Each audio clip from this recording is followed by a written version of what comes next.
What's up, people of YouTube? This is Grow Me Something Mr. Welcome to Brighter Day Gardens.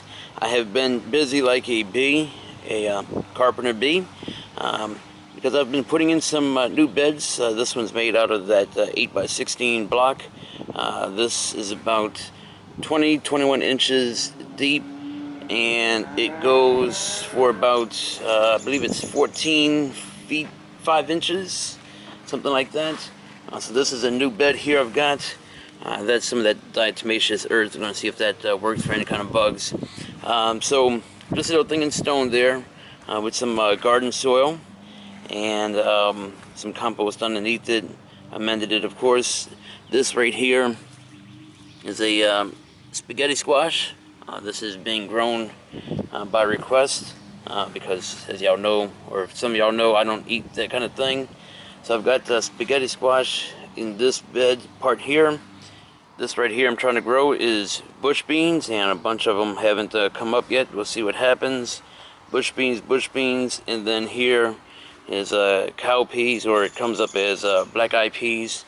So we'll see what happens with this bed. It's all new soil, so it doesn't have all the good amendments yet that I like as far as compost and whatnot, but I did use some of the organics as far as the bone meal, blood meal, worm castings, that type of thing here. Let's go on to the next bed.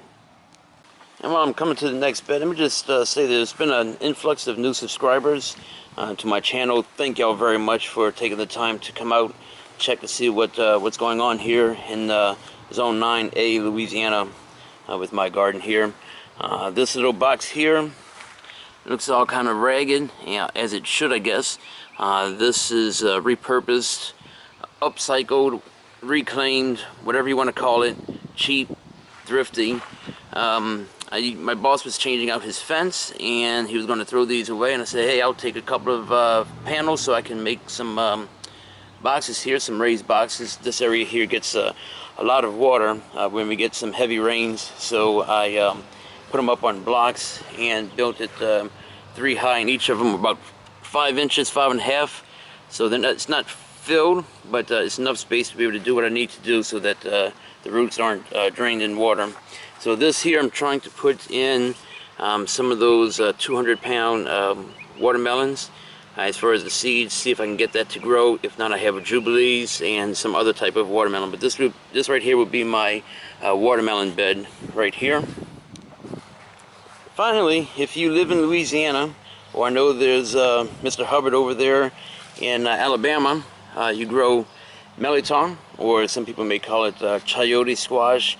It goes by hundreds of different names depending on what part of the country, what part of the world you're in. Here in Louisiana we call these melon, and it's spelled Mirliton. Unfortunately, I was not able to get a Louisiana variety of melon. This is basically store-bought from either Mexico or from, I believe, Costa Rica is another place that grows these and sends it to the markets here. It's kind of looking bad right now. I'm hoping that's just temporary, but this is another box, again, with the 3 panels. It may not last long, who knows, but you know, I just wanted to give it a shot. This is, again, filled with the new garden soil, and I have some aged compost up in here, but not as much as I would like. So that's a little melon plant there. Hopefully I get something for Thanksgiving, Christmas, the end of this year. So alrighty, anyway, once again, for all my new subscribers, thank y'all very much.